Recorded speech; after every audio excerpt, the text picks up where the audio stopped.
Olá, eu sou o Alan Henrique, seja bem-vindo a mais um dia do Clique 365, onde eu trago todos os dias uma ideia da teoria para o nosso dia a dia. Hoje, do dia a dia das corporações, do dia a dia da guerra, dos formatos e da competição corporativa para o nosso dia a dia. Eu li esse livro aqui, eu achei muito interessante. Sabe aqueles livros assim, tipo, que você gosta demais porque você procurou a vida inteira, sempre foi muito falado? Não é o caso desse. Esse daqui eu comprei sabe quando você está passando no supermercado, tem aqueles lugares onde eles deixam doce perto do caixa rápido, e aí eles não sei porque eles acham que livro vende fácil desse jeito também. Mas esse daqui no caso vendeu por causa que o tema me chamou muita atenção. Como a música ficou grátis, o fim de uma indústria, a virada do século e o paciente zero da pirataria. Eu pensei, como que a música, que é tão fácil de conseguir pirata, ela ainda consegue lucrar? Então, essa coisa de tendo tanto grátis, como que alguém ainda consegue vender? Porque a música não tem diferença de uma música baixada para uma música do streaming. Às vezes dá para baixar até uma qualidade melhor, mas não é o caso aqui agora. O caso é porque as pessoas escolhem entre um formato ou outro, em um tipo ou outro. E aqui eu vou mostrar para vocês o que foi, de acordo com alguns especialistas, de acordo com a história, o momento decisivo e o ponto decisivo para que um vencesse o outro. Alan, mas por que é importante saber esse tipo de coisa? Não vou dizer por que é importante, mas pensa o seguinte, se você tiver que oferecer um projeto em que o seu tem que ser escolhido, é bom saber esse tipo de referência. Se você tem que mostrar um projeto para um superior, para um gestor, para um gerente, para um patrão, ou se você vai abrir um projeto por conta própria em que você vai mostrar para um banco, não quer dizer que isso aqui vai ser tudo, mas ele te dá um norte, te dá uma ideia do que faz as pessoas escolher entre um e outro. E no primeiro que a gente vai ver aqui é uma espécie de facilidade. Vamos lá. O que foi conhecido como verdadeiramente a Batalha dos Formatos foi o VHS e o Betamax. VHS, se eu não me engano, acho que significa Video Home System, sistema de vídeo caseiro, certo? VHS e Betamax, a batalha foi muito interessante. Betamax tinha uma qualidade superior ao do VHS, tanto de vídeo quanto de áudio. Mas o VHS venceu por quê? VHS venceu porque o Betamax, apesar de ter essa qualidade muito grande, muito superior, tanto áudio quanto vídeo, a fita do Betamax, ela só comportava 1 hora de vídeo, enquanto o VHS conseguia chegar até 2 horas. Quando o VHS passou do sistema SP para o sistema EP também, jogava a qualidade mais abaixo e ainda dava para se gravar até 6 horas. Mas para a pessoa poder gravar o programa que ela queria na TV ou coisa desse tipo, compensava perder a qualidade, mas gravar o programa todo, do que o Betamax com qualidade muito grande só ter 1 hora. Fez sentido? Então, desse jeito, as locadoras também ajudaram a determinar quem ia vencer. Por quê? A locadora precisava ter o mesmo vídeo, o mesmo filme, em VHS e em Betamax. E o Betamax custava mais caro porque vinha duas fitas, 2 cartuchos para você poder usar o filme inteiro de 2 horas ou 2 horas e meia, aí precisaria de 3 Betamax. Começou a ficar bem mais complicado, enquanto o VHS conseguia encaixar dentro do seu cartucho, baixando um pouco a qualidade e encaixar essas 2 horas e meia ali dentro. Então, isso aqui foi uma coisa que determinou. A facilidade de uso venceu a qualidade, nesse caso. Vamos ver esse daqui. Os CDs de jogos no PS1 e o cartucho no Nintendo 64, a memória flash, que é a memória usada direto por cartucho, sem usar os discos de quartzo para poder guardar na memória, apenas com circuitos. Essa memória ela foi aperfeiçoada porque é a memória da caixa preta dos aviões. Então, a Nintendo acertou em colocar o cartucho porque o CD tinha uma desvantagem muito grande. Ele era lento para ler. Ficava aquelas telas de loading, compreendeu? Mas existia uma vantagem para o CD. Tamanho. Veja, o tamanho venceu aqui de novo. A qualidade superior foi derrotada e o tamanho venceu aqui de novo. O CD venceu. Qual foi o grande problema. Um cartucho de Nintendo 64, alguns guardavam 32 MB na memória, alguns gravavam até 64 MB na memória, mas esse 64 é de bits e não dos MBs da memória. Mas o CDzinho velho de guerra, cabia 700 MB. Curiosidade que alguns fãs de videogame sabem é que Final Fantasy VII, que é exclusivo para o PS1, está tendo um remake agora, mas é outro jogo completamente diferente. Final Fantasy 1 foi exclusivo para o PlayStation, para o CD, mesmo que todos os outros jogos, como por exemplo Final Fantasy nasceu no Nintendinho e depois foi para o Super Nintendo, era para continuar com a Nintendo. Mas o cara tinha uma ideia para uma história tão grande e isso veio com essa possibilidade da nova geração, que foi 3 CDs para caber o jogo aqui dentro. Então o terceiro não está totalmente lotado, mas ele precisou, porque acho que deu uns 450, quase 500 MB, então estava dando acho que uma cerca de 1 GB tralalá, que para aquela época era muita coisa. Para poder fazer a mesma coisa no Nintendo 64 precisaria de 32 cartuchos. Tem pessoas que teve é muito mais do que a média dos donos do videogame teve de cartuchos de jogos como um todo. Imagina 32 para 1 e ficar troca.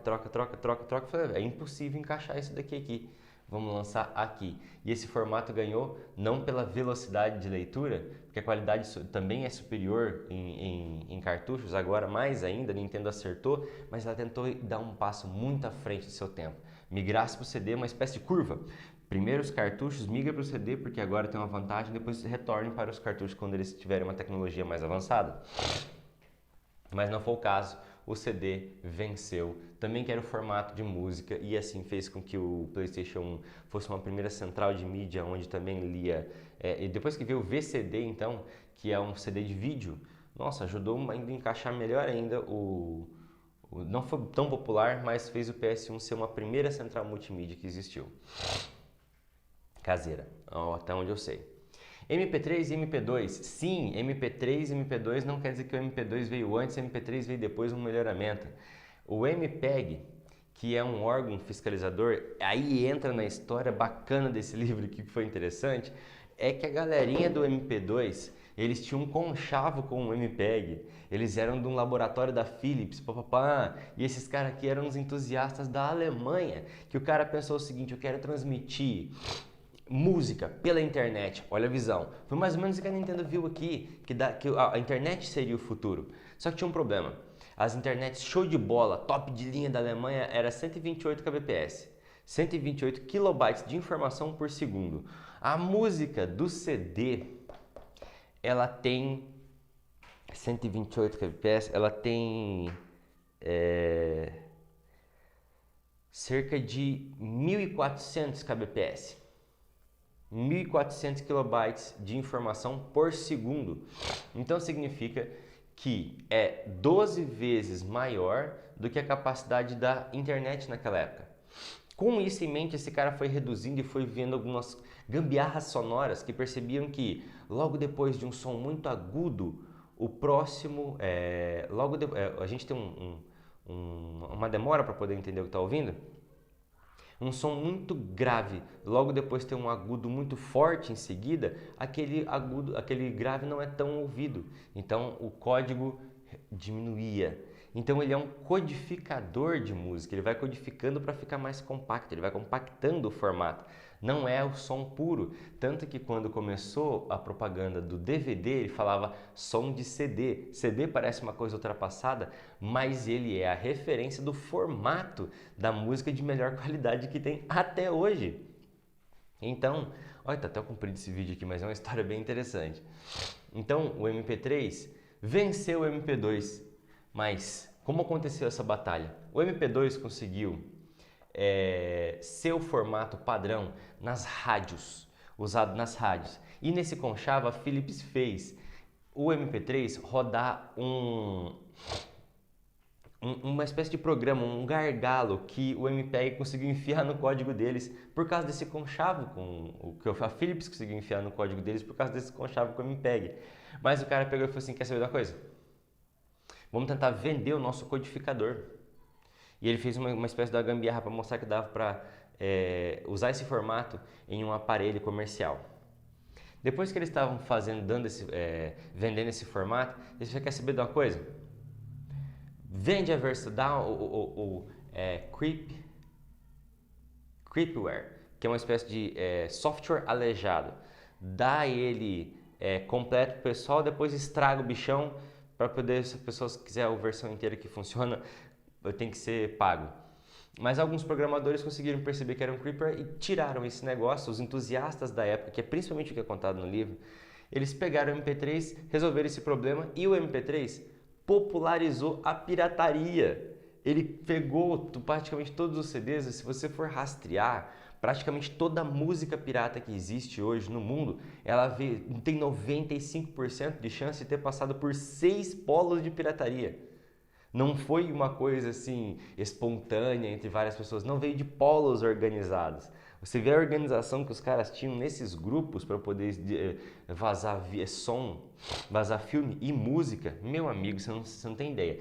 Tudo lançado em MP3. E como o próprio livro fala, se o mundo fosse feito de engenheiros, assim que o pessoal do laboratório da Alemanha desenvolveu o OG, MP3 deveria ter sido largado para trás. Mas por que o MP3 ainda venceu o OG? Porque o MP3 era o formato mais popularizado e nos computadores estava tendo seus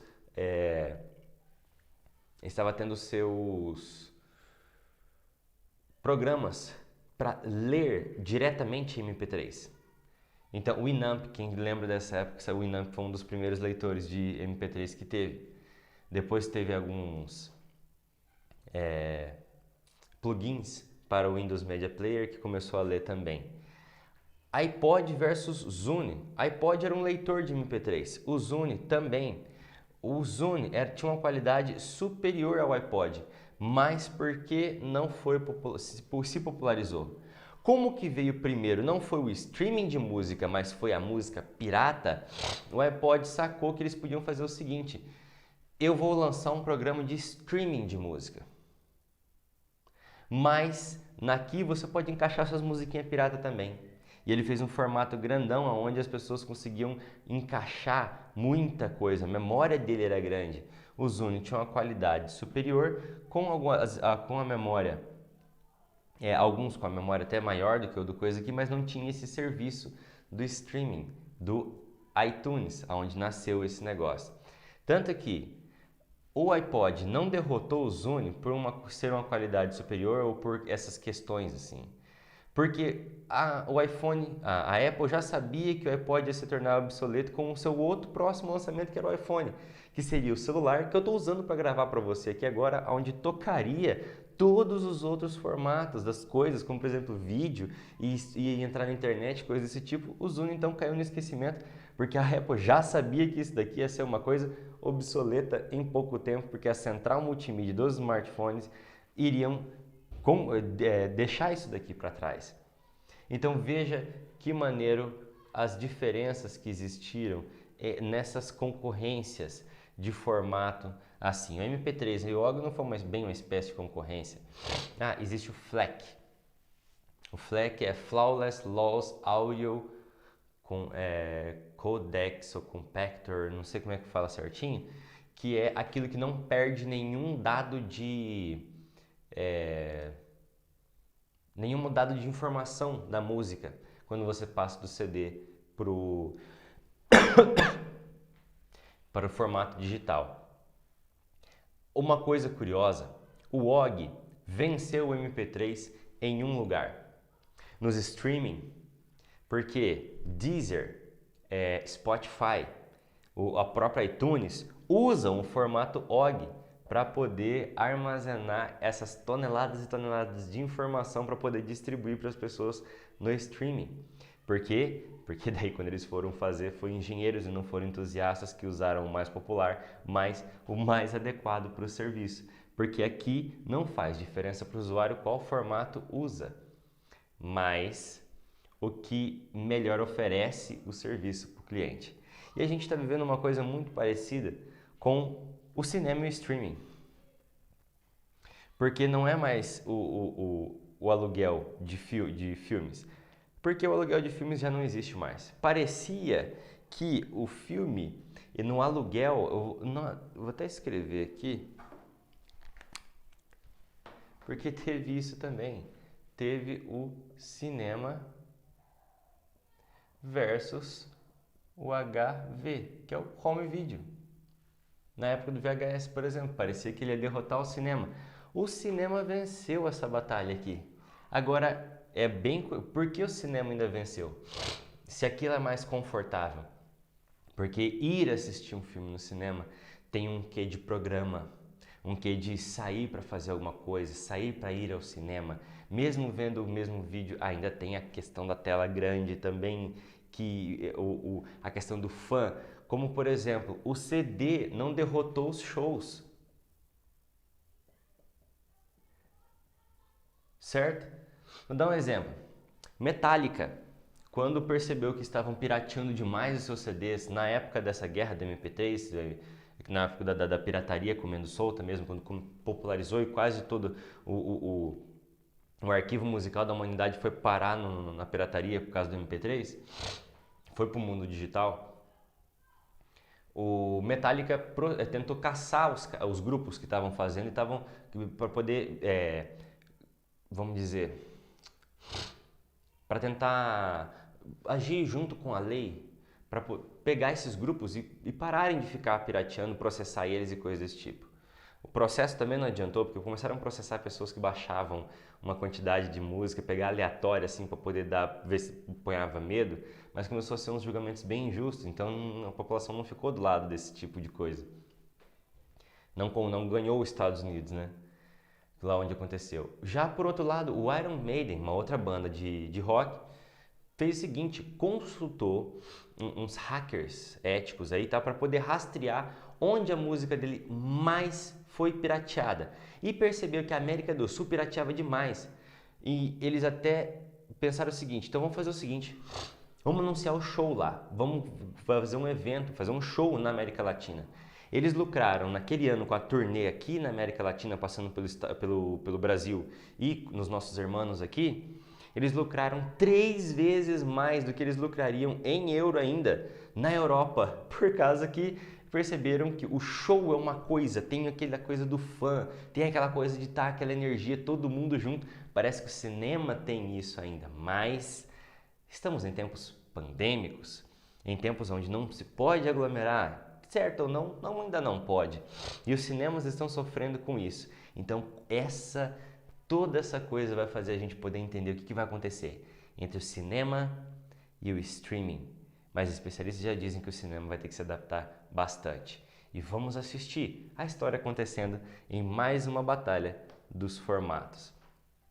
Se isso te ajuda de alguma forma para poder preencher o seu imaginário com um monte de competição legítima que existiu na realidade, para você poder também saber ser um bom competidor, o que seu cliente vai preferir.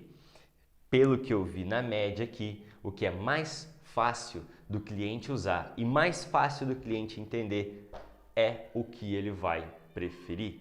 E o que se populariza primeiro, também tem isso. Então, esse foi o clique de hoje. Te ajudou de alguma forma? Gostou do jeito do formato? Então, curte, comenta, compartilha. Até o clique de amanhã.